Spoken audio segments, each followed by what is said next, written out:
नमस्कार प्रिय दर्शक बंधु बिजनेस ओडिया आपको बहुत बहुत हृदय सह स्वागत। आप आम चैनल को नुआ करते दयाकर चैनल को सब्सक्राइब कर पाखे बेल आइकन प्रेस कर दिखाँ। वीडियो पसंद लगे तो लाइक और कमेंट निश्चित करूँ। भाई बिजनेस गोटे एमती वर्ल्ड समस्त को पसंद लगे जाऊ से जन गोटे बिजनेस करुच्ची समस्त को शुणा कह बहुत पसंद लगे।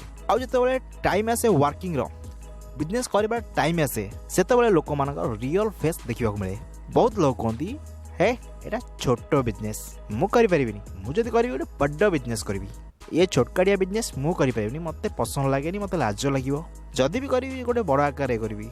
अरे भाई एमिति चिंताधारा रखुथिबा लोक माने तांको लाइफ रे केबे भी किछि करि परिबेनी। जदि आपण छोट काम करिया पसंद करंती मो भाई गोटे स्टोरी कहूची। स्टोरी नुहे तो रियल कथा मु निजे रियलाइज करछि एई जस्ट 2 दिन हेबो तो सेही कथा मु आपन कहूची।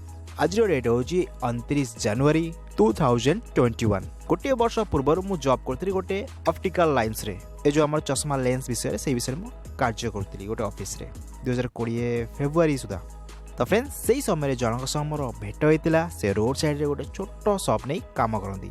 आर काम है जते सब वेहिकल अच्छी टायर रो पंचर रिपेयर करवा, टायर रे हवा भरवा, टायर रो ट्यूब चेंज करवा, आउ से नुआ टायर जगह सेकेंड हैंड टायर रो व्यवसाय करती।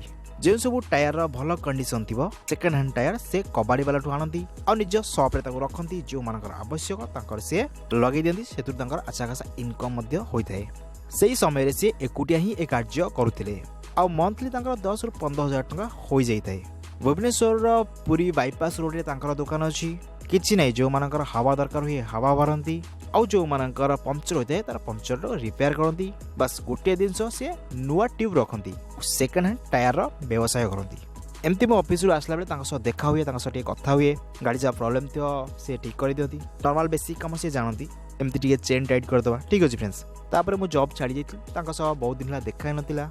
2 दिन हम मुझे भुवनेश्वर भेट होता।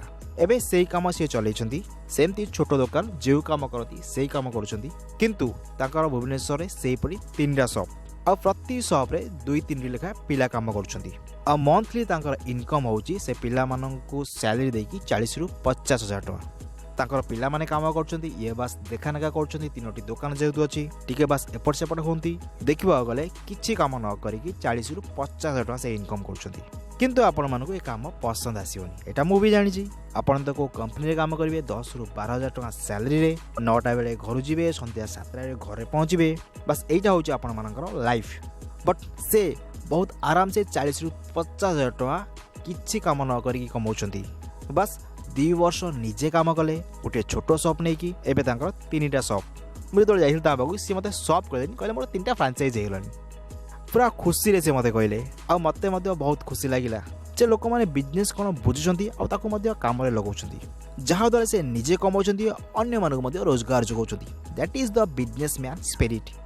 काम भाई छोट बड़ होई न थाए, बस आपन चिंताधारा बड़ होइबा आवश्यक। जे कोनसी काम करंतु बस मनी इनकम करंतु से पुनी लीगल वे रे करंतु ता मानो जे इलीगल वे रे आपन काम करिवे। ठीक अछि फ्रेंड्स, लोक माने छोटो ही बड़ होंती तो आपन छोटो ही कार्य आरंभ करंतु।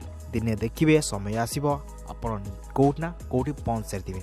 ठीक अछि फ्रेंड्स। तो फ्रेंड्स आज मैं ये देखा नेक्स्ट वीडियो रे से पर थैंक यू, नमस्कार, जय हिंद, जय भारत।